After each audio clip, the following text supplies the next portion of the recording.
record, Michael, that I think released like 1 or 2 years after his death. Yeah. It released, I think, in December. And did you listen to it? Did you pick it up just when it Yeah, came out? yeah, I listened to it, and I actually quite liked a few of the songs on it. Even some of the songs that I think you were hinting at, the ones where he did Really? actually sing on. No, really. So you weren't one of the people who said, "Wait, this sounds a bit fishy to me." No, it sounded fishy, but I thought, okay, I mean, this must have been some demo recording. They must have done something really weird to the vocals. I mean, if it was recorded back in whatever the 90s, they must have done something to clean it up, and then they left some artifacts or whatever. And I didn't think that much about it, but yeah, it just goes I to mean, show. I was a bit scared because I think leading up to the release, I was very involved in the news, like in the sense that I wanted to know about what we could expect on that record, and there was this one notion that I thought was very worrying, is that they were talking about polishing vocals that were recorded over the phone. One of the best singers in the world recorded his vocals on the phone. Like, and then they use that. Like, really? Isn't that like Illegal? that's like putting the best piece of music on a broken headset that will distort it horribly. I don't really get the point. I mean, was the estate in that much financial trouble that they had to put something out? I mean, it's obvious that the guy would have released this music if he wanted to, right? I mean, if he felt that, oh my God, this is such an amazing body of work, I want to put this out, but he didn't. So, no, I don't know.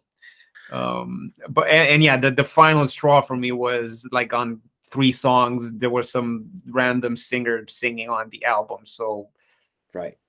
what is the point of that, and why lie about that? It's so insane and so disrespectful to an entire planet of people who love Michael Jackson. Right. And how is that not a big scandal? You haven't heard this story nowhere. I think the since the Milli Vanilli thing from the 80s or whenever, I think people just expect that almost, you know. I mean, you win a Grammy, you don't even sing on the album or whatever. You know, what is that? Right. It's pretty strange, and also, like, I remember thinking, okay, this kind of sounds really strange, and also I didn't like how they kept reusing some of the snippets from old songs just to give it as his he or no, why? And then they used it like 5 times. The monster with the 50 Cent track, that was a mess.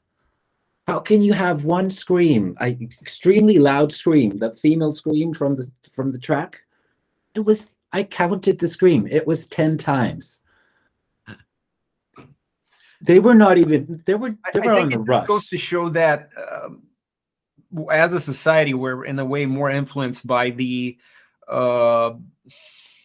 image, the IP behind this, rather than the music itself. So you're not tempted to go through it with a fine comb just because it's the person doing it. It's Nike. You're not gonna analyze what the shoelace of a Nike shoe is, because you're not even buying it for the shoe. You're not even buying it for the shoe. You're buying it for the brand. And this is kind of the same thing with this, I guess. I mean, you're not necessarily buying it for the quality of the music. You're buying it just because it has Michael Jackson written on it. It's kind of a. But that's what Sony said. No, that's exactly that was their defense. That was their look.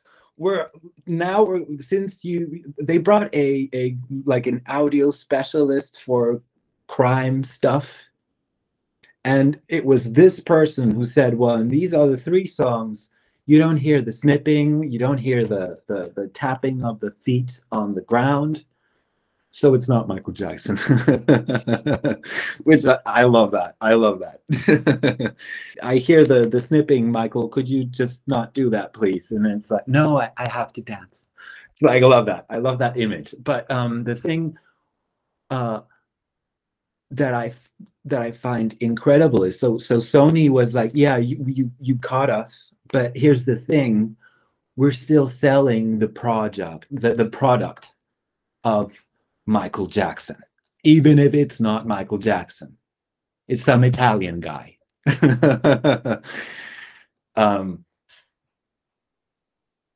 I'm like, what?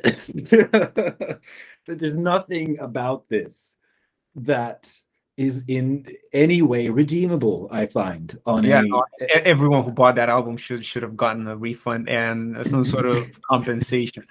It's like the falsest advertising you can imagine. It's like, yeah, exactly. buy a Mercedes, and it's actually just some It's a scrap broken metal. Ford. But not only that, but so now the streaming services removed those 3 tracks, and I think Sony is going to remove those 3 tracks on pressings in the future. And Yeah, but now, too little, luckily, too late. sorry, Too little, too late. absolutely. But at least, you know, I'm positive that for some time, at least in the next few years, we won't be having another Michael Jackson controversy. Well, Oh the wait, movie's coming out, the biopic is coming out, so I think there's something brewing there, you know. yeah, but oh no, actually, I'm sorry, I was wrong. I forgot. There was another controversy. It was the Kanye West bonus track on the Thriller 40th I compilation. haven't even listened to that. Yeah. Wasn't even aware that it exists. Oh, really? You did not hear about it? I think it went viral because of the ugly fonts used on the. It was really bad. It did Comic not look good. Sans, Michael Jackson and Kanye. I think it's really something extremely basic. Like you would find that font on a get well card or something like that, but not on a.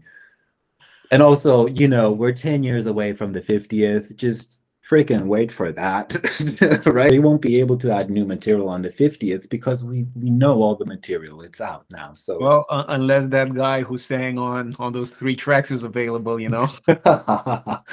oh yes, yes. And now they'll be sure to include just the tapping sounds in the recording, so they can be traced.